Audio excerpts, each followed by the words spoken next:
भारतीय राजनीति में आजकल विचारधारा कम और माइग्रेशन ज्यादा दिख रहा है। नेता अब पार्टी में नहीं रहते, पार्टी नेताओं में रह जाती है।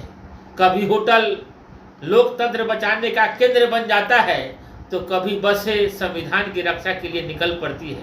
और आज कहानी पहुंच गई है उस पार्टी तक जो कभी खुद दल बदल के खिलाफ आंदोलन से निकली थी। जी हाँ, आम आदमी पार्टी, वही आम आदमी पार्टी जिसने राजनीति में नई शुरुआत का वादा किया था, आज खुद पुरानी राजनीति के भंवर में फंसती दिखाई दे रही है। राघव चड्ढा नाम नया नहीं है, चेहरा भी नया नहीं है, लेकिन आज जो हुआ वो राजनीति के लिए नया नहीं, लेकिन चौंकाने वाला जरूर है।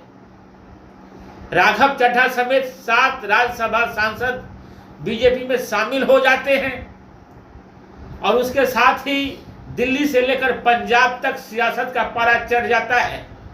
जरा ठहरिए और इस तस्वीर को ध्यान से देखिए। एक तरफ राघव चड्ढा अपने साथियों संदीप पाठक, अशोक मित्तल और राजेंद्र गुप्ता के साथ राष्ट्रपति भवन पहुंचते हैं। दूसरी तरफ पंजाब के मुख्यमंत्री भगवंत मान अपने 90 विधायकों के साथ 3 वोल्वो बसों में उसी राष्ट्रपति भवन की ओर बढ़ते हैं।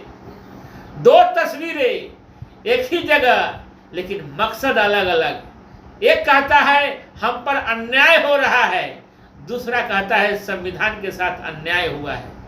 राघव चड्ढा आरोप लगाते हैं कि पंजाब सरकार बदले की भावना से काम कर रही है, वहीं भगवंत मान कहते हैं कि 7 सांसदों की सदस्यता रद्द होनी चाहिए क्योंकि यह दल बदल कानून की भावना के खिलाफ है। अब सवाल उठता है कि क्या असली लड़ाई क्या है? क्या यह लड़ाई 7 सांसदों की है या ये लड़ाई राजनीतिक नैतिकता की है? क्या अब चुनाव सिर्फ टिकट पर लड़े जाते हैं और जीतने के बाद विचारधारा ऑप्शनल हो जाती है? और अगर ऐसा है तो फिर लोकतंत्र में जनादेश का मतलब क्या रह जाता है? जनता वोट देती है एक पार्टी को, एक विचार को, एक उम्मीद को, लेकिन जीतने के बाद अगर वही प्रतिनिधि दिशा बदल ले तो क्या यह जनता के विश्वास के साथ छल नहीं है? और यही सवाल आज आम आदमी पार्टी के सामने खड़ा है।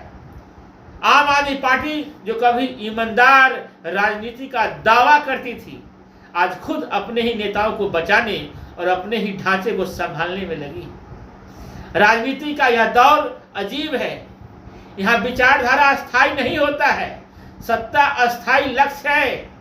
और इस खेल में कभी ऑपरेशन लोटस चलता है तो कभी ऑपरेशन सर्वाइवल। भाजपा अपने विस्तार में लगी है और विपक्ष अपने अस्तित्व को बचाने में। पंजाब अब सिर्फ एक राज्य नहीं रहा, यह एक राजनीतिक प्रयोगशाला बनता जा रहा है, जहां यह तय होगा कि आने वाले समय में पार्टियां मजबूत होंगी या नेता।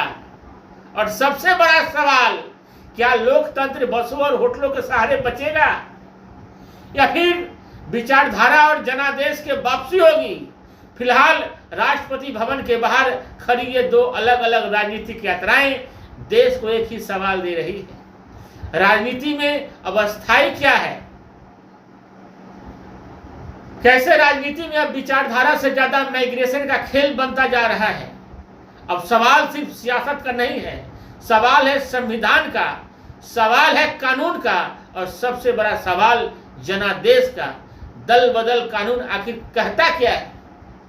भारत में दल बदल को रोकने के लिए संविधान में 1985 में 10वीं अनुसूची जोड़ी गई थी, जिसे हम एंटी डिफेक्शन लॉ कहते हैं।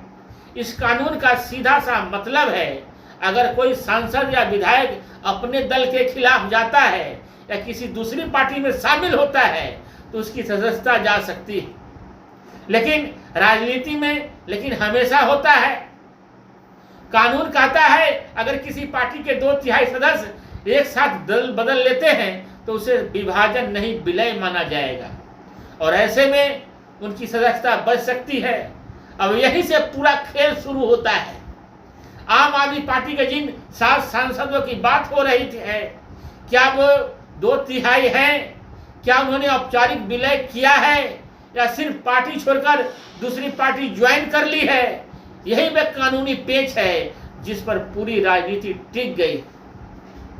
भगवंत मान राष्ट्रपति से मांग करते हैं कि इन सांसदों की सदस्यता तुरंत रद्द की जाए, लेकिन सवाल यह है कि क्या राष्ट्रपति सीधे ऐसा कर सकती है?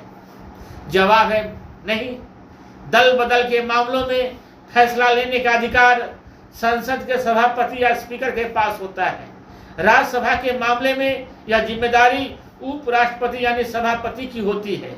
मतलब साफ है, राजनीति सड़कों पर हो सकती है, बसों में हो सकती है, लेकिन फैसला संवैधानिक प्रक्रिया से ही होगा। और यही प्रक्रिया कई बार महीनों, कभी कभी सालों तक खींच जाती है। आज जरा राजनीति को समझिए। अगर इन सांसदों की सदस्यता चली जाती है तो बीजेपी को नुकसान होगा। अगर सदस्यता नहीं जाती है तो आपको बड़ा झटका लगेगा। यानी यह सिर्फ कानून की लड़ाई नहीं है, यह राजनीतिक गणित की भी लड़ाई है। और इसी गणित में नैतिकता अक्सर सबसे पहले बाहर हो जाती है। और एक और सवाल, क्या जनता इन कानूनी दलील को समझती है या फिर वो सिर्फ इतना देखती है कि जिसे हमने वोट दिया था वो अब कहीं और खड़ा है? यही लोकतंत्र का असली संकट है। कानून अपनी जगह है, राजनीति अपनी जगह है, लेकिन जनता बीच में खड़ी है और शायद सबसे ज्यादा उलझन में भी। आज जो हो रहा है वो सिर्फ आम आदमी पार्टी की कहानी नहीं है, यह कहानी है पूरे भारतीय लोकतंत्र की, जहां चुनाव जीतने के बाद राजनीति शुरू होती है और विचारधारा कहीं पीछे छूट जाती है। और आने वाले दिनों में यह मामला और गरमाएगा, कोर्ट भी जा सकता है, संविधान की व्याख्या भी होगी और राजनीतिक बयानबाजी भी।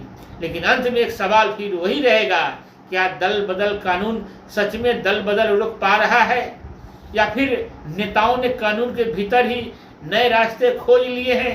इसी सवाल के साथ फिलहाल के लिए इतना ही। आप देख रहे थे जनमत की पुकार RK जायसवाल के साथ।